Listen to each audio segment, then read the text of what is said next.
तातिर output होती राज्यवासी आज दिन 2:30 सुधा 43 टपिची पारद 2:30 सुधा केन्दुझर में सर्वाधिक 43.5 डिग्री तापमात्रा रेकर्ड कर झारसुगुड़ा 43.2 संबलपुर 42.7 राउरकेला 42.6 डिग्री ताती रेकर्ड होती हीराकुद 42.6 चांदबाल 41.4 भुवनेश्वर 40.5 डिग्री ताती रेकर्ड होती ताती पिछा छाड़ुनी एवं नाकेदम करुच्ची कलबल करुच्ची ताती संपर्क में अधिक सूचना देवाई आम भुवनेश्वर सहयोगी प्रतिनिधि विवर्तन पन्ना आम सहित लाइव उपस्थित रहते 2:30 43 टपिची तापमात्रा झारसुगुड़ा 43.2 संबलपुर 42.7 टीवी स्क्रीन आप देखुं आज ताती पिछा छाड़ुनी विवर्तन पाणीपाग विभाग कौन आकलन करुच्ची आगामी समय ये ताती बढ़िबो ना कौन स्थिति परिवर्तन आसिबो से बाबद किसी सूचना मिलुची देखो भवनी आम कहीपर आज पाखर ताती परिवर्तन आसो पाणीपाग परिवर्तन आसो जदि कहीपर तेज आज ही अपराह्न देखा मिल यार प्रभाव एवं दक्षिण ओडिशार किसी जिले विशेष भाव में वर्षार प्रभाव देखा मिल कालबैशाखी पश्चिमा झड़ प्रभाव में जो कालबैशाखी जनित वर्षा यार प्रभाव देखा मिल आज दक्षिण ओडिशार किसी जिले जमीक रायगड़ा कहीपर कोरापुट गंजाम गजपति कलाहांडी और कंधमाल ये जिला मानक जेहेतु जलीय बाष्पूर्ण वायु बर्तमान जल कहीपर उपरिभाग वायुमंडल उपरिभाग बर्तमान अवतीर्ण होती तेणु तार प्रभाव में वर्षा देखा मिल कि परवर्ती समय आसंता काली 24 तारीख पर्यंत राज्यवासी को टिके तातीरू सामान्य त्राही मिल तापमात्रा 2 ରୁ 3 डिग्री टिके कमी जाई पारे कहीं जो पश्चिमा झड़ प्रभाव रही तार प्रभाव में उत्तर ओडिशा और दक्षिण ओडिशा रे वर्षार संभावना रही सेपरी उपकूल ओडिशा रे कां भां वर्षा देखा मिल स्वल्परू मध्यम धरणर वर्षा ता सहित कुआपथर माड़ और झड़ तुफान देखा मिल गस्टिंग स्पीड 40 ରୁ 50 पर्यंत पवन बही पारे जो कालबैशाखी जनित वर्षा हम किंतु ये जो 3 दिन 21 तारीख ରୁ 24 तारीख पर्यंत ये वर्षार प्रभाव रही पुणी थे 25 तारीख पाखर ताती आउ थे जमी सेमती देखा मिल आम जब भवन देखा गतकाली तथ्य देखा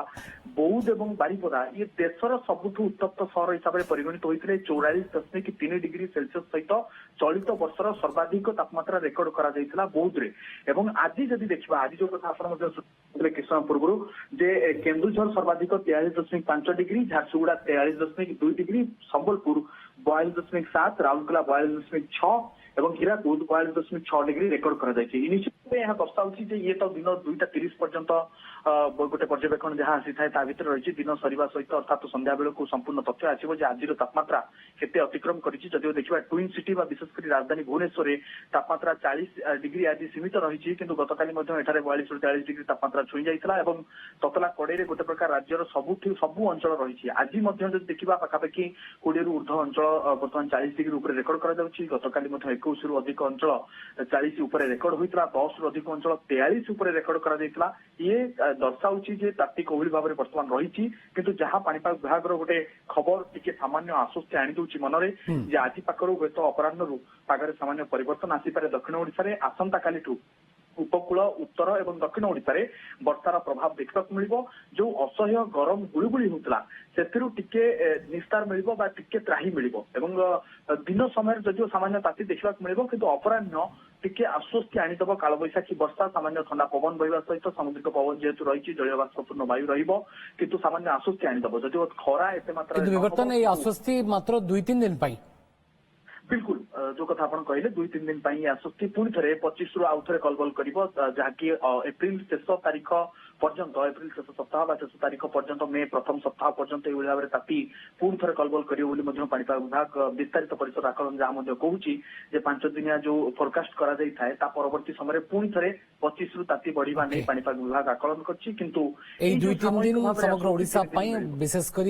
दक्षिण ओडिशा रे कालबैशाखीर प्रभाव आज देखा मिल आसंता काली उपकूल ओडिशा रे पागरे किछिटा परिवर्तन आसिबो किंतु आश्वस्ति मात्र 2-3 दिन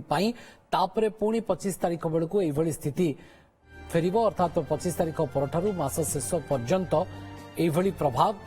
जारी रहिबो बोली विवर्तन आम सहयोगी हमको अधिक अपडेट देउथिले विवर्तन पन्ना आम सहयोगी प्रतिनिधि भुवनेश्वर ए बाबद